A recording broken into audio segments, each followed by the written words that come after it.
Hi friends, in this section we're going to learn about the mail body you have to use to address the HR when applying for a job application. So basically when you are applying through online through the portal of an employer, then you don't need this mail body. But when you are sending an email for the HR for applying for a job, then definitely you have to address the HR in a right way so that you are able to forward the CV and resume by addressing it in a right way to have a good impression for those people who are receiving this email. So I'm going to give you a sample body of that email that I have always used, and it is a very simple one, and a lot of jobs it is kind of straight away the simple mail body. You can use it for yourself, and I have attached this in the discussion part so you can download it from there. But let me discuss a little bit small nuances of this email body. So you are addressing dear sir or madam, and as I mentioned in one of those previous videos, avoid using respected, and because you are not writing in German, so I would say use dear sir or madam is good. Then you have to always remember that you have to mention from which portal did you see the job posting, and if there is any specific identity for that on a job posting, then mention it, because generally companies post a lot of job postings online and they have to be very specific in terms of filtering those job applications. In that case, mentioning that kind of ID or from which portal you have looked at this job posting will help the HR to actually filter those applications and categorize them to forward it to the respective departments to arrange for the interviews. And that's the reason why I'm mentioning here.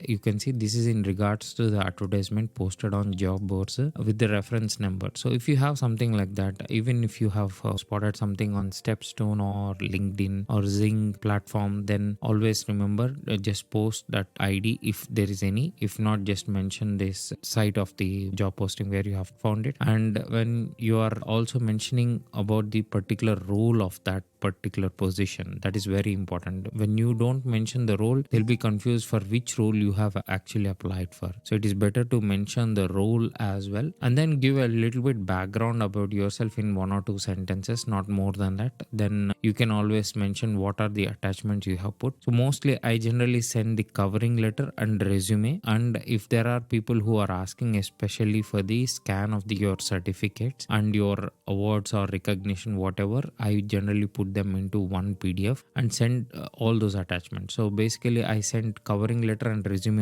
only on demand. I send the certificates to them. Some of the companies ask the certificates directly to be uploaded to their site, but it is fine to upload them, not a problem. And because here in Germany you have a data privacy rules that make the companies are obliged to actually hold your data to only certain limited period of time. I think it is 6 months, and after that they have to get your permission to hold the data in their database, and that data has to be deleted. So it is not a problem for you to send your scanned certificates and covering letter or resume. So it is important that you attach them through to the email and just forward them, and use this mail body so that it is much more formal and much more elegant. And you can also translate this if you are applying for a company who is asking for German knowledge, then it is something good to have it translated to German and just send the email to them. So it is not a problem. So I can also put you a translated German version of this body in the attachment, and you can find that. So please use this mail body to address the HR so that it is simple and it is elegant, and they come to have a good information about for which position, where did you spot this position, and what is a little bit background of yourself. Then they can be able to forward it to particular department. So that is very important to understand. So that's all for this section. See you in the next one. Bye.